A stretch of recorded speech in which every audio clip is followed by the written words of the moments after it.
এই মুহূর্তের বড় খবর, তবে কি বাতিল হতে চলেছে ৩২,০০০ চাকরি? নিয়োগে দুর্নীতি দেখেও কি চোখ বন্ধ রাখবে বিচারপতি? প্রাথমিকে ৩২,০০০ চাকরি বাতিল মামলায় প্রশ্ন হাইকোর্টের। সুপ্রিম কোর্টের রায়ের পরও কেন নয়া নিয়োগ প্রক্রিয়ায় অযোগ্যদের সুযোগ? রাজ্য এসএসসির জবাব তলব করল হাইকোর্ট। কসবা কাণ্ডে দলকে শোকজের জবাব দিলেন মদন মিত্র, চাইলেন ক্ষমা, দিলেন মন্তব্যের ব্যাখ্যাও।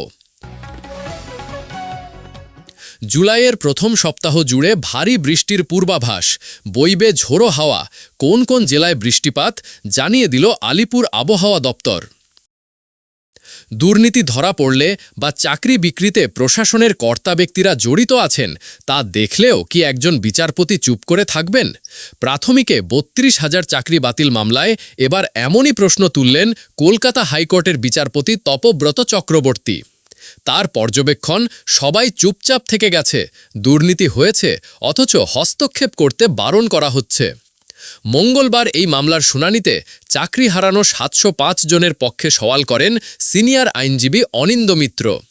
তিনি জানান, এই প্রার্থীরা ২০১৬ সালের নিয়োগ প্রক্রিয়ায় অংশ নিয়েছিলেন এবং ২০১৭ সালে নিয়োগ পান। ৫ বছর কাজ করার পর এখন তাদের চাকরি প্রশ্নের মুখে। বোর্ডের তৈরি করা পদের জন্য প্রার্থীদের কেন দায়ী করা হবে সেই প্রশ্নও তোলেন তিনি। এর উত্তরে বিচারপতি জানতে চান, কত শূন্যপদ ছিল এবং কতজন অপ্রশিক্ষিত প্রার্থী নিয়োগ পেয়েছিলেন। আইনজীবী জানান, প্রায় ৩২,০০০ অপ্রশিক্ষিত প্রার্থীকে নিয়োগ দেওয়া হয়েছিল, যারা পরীক্ষায় উত্তীর্ণ হয়েছিলেন। আইনজীবী আরও যুক্তি দেন যে বোর্ডের রিপোর্টে কোথাও এই নিয়োগ বাতিল করার কথা বলা হয়নি, এমনকি নম্বর বিভাজনেও বিভ্রান্তি ছিল। এই প্রসঙ্গে বিচারপতি পাল্টা প্রশ্ন করেন, আপনারা তখন সাইলেন্ট স্পেকটেটর ছিলেন কেন? বোর্ড কেন তখন ভুলের কথা জানায়নি? দুর্নীতি হলে বোর্ড দায়ী, চাকরি যাবে কেন? আইনজীবীর এই সওয়ালের জবাবে বিচারপতি সাফ জানান, আপনারাই তো বলছেন দুর্নীতি হয়েছে, টাকা দিয়ে চাকরি দেওয়া হয়েছে, তাহলে আদালত কেন বলবে না যে সব চাকরি বাতিল হোক?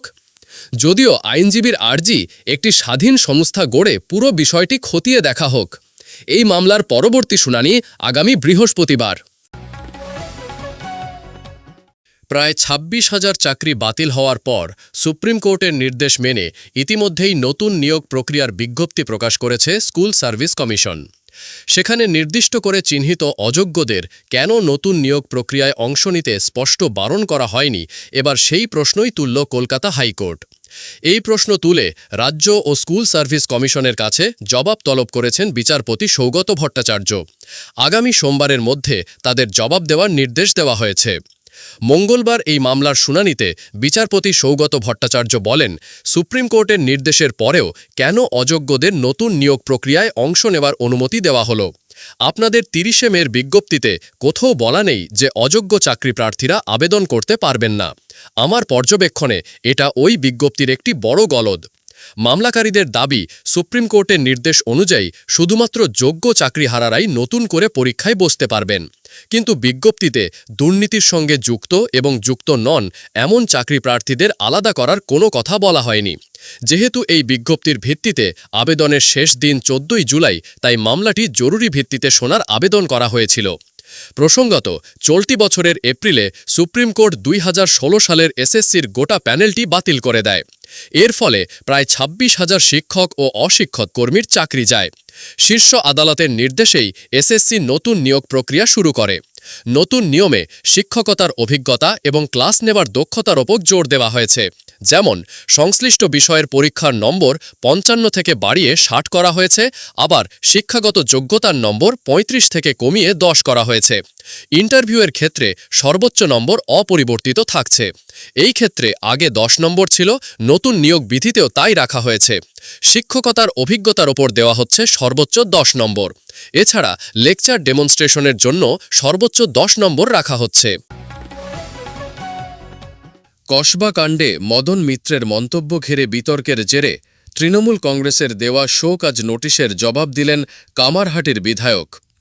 জানা গিয়েছে, সোমবার রাতে তিনি তার আচরণের ব্যাখ্যাসহ জবাব দলের কাছে জমা দিয়েছেন। নির্দিষ্ট ৩ দিনের সময়সীমার মধ্যেই তিনি এই জবাব জমা দেন। সূত্রের খবর, শৌকজের জবাবে মদন মিত্র তার মন্তব্যের জন্য দলের কাছে নিঃশর্ত ক্ষমা চেয়েছেন। একই সঙ্গে মন্তব্যের প্রেক্ষাপট নিয়েও একটি ব্যাখ্যা দিয়েছেন তিনি।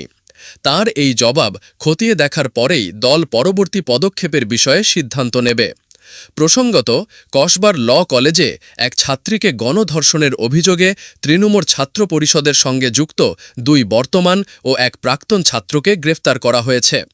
এই ঘটনা প্রসঙ্গে মদন মিত্র নির্যাতিতার দিকেই আঙুল তোলেন। তিনি প্রশ্ন করেন, কেন ওই ছাত্রী একা সেখানে গিয়েছিলেন। তার এই মন্তব্যের জেরেই দল তীব্র অস্বস্তিতে পড়ে এবং দলের ভাবমূর্তি নষ্ট হয়েছে বলে তাকে শোকজ চিঠি পাঠানো হয়। ঝাড়খণ্ডে নিম্নচাপ সরে যাওয়ায় বাংলায় ভারী বৃষ্টির সম্ভাবনা কিছুটা কমেছে। তবে মৌসুমি অক্ষরেখা এখনও সক্রিয় রয়েছে, যা দীঘার ওপর দিয়ে পূর্ব মধ্য বঙ্গোপসাগর পর্যন্ত বিস্তৃত, যার জেরে দক্ষিণবঙ্গে বুধবার বৃষ্টির পরিমাণ কমলেও বৃহস্পতিবার থেকে শনিবার পর্যন্ত তা আবারও বাড়বে। অন্যদিকে উত্তরবঙ্গের জেলাগুলিতেও হালকা থেকে মাঝারি এবং কিছু জেলায় ভারী থেকে অতি ভারী বৃষ্টির সম্ভাবনা থাকছে। আবহাওয়া দপ্তরের খবর অনুযায়ী বুধবারে ঝাড়গ্রাম ও পুরুলিয়া জেলায় ভারী বৃষ্টির সম্ভাবনা রয়েছে। সঙ্গে বইতে পারে 30 থেকে 40 কিলোমিটার বেগে দমকা ঝোড়ো হাওয়া।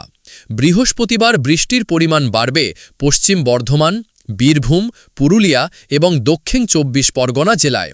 শুক্রবার ভারী বৃষ্টির পূর্বাভাস রয়েছে পূর্ব ও পশ্চিম বর্ধমান, নদিয়া এবং উত্তর ও দক্ষিণ 24 পরগনা জেলায়। শনিবারও দক্ষিণবঙ্গের 8টি জেলায় ভারী বৃষ্টির সম্ভাবনা রয়েছে, বিশেষ করে পূর্ব ও পশ্চিম বর্ধমান, বীরভূম, মুর্শিদাবাদ, নদিয়া, হুগলি এবং উত্তর ও দক্ষিণ 24 পরগনা। তবে রবিবার থেকে দক্ষিণবঙ্গে বৃষ্টির দাপট কমবে বলে পূর্বাভাস। অন্যদিকে উত্তরবঙ্গের 5টি জেলাতেই ভারী বৃষ্টির পূর্বাভাস রয়েছে।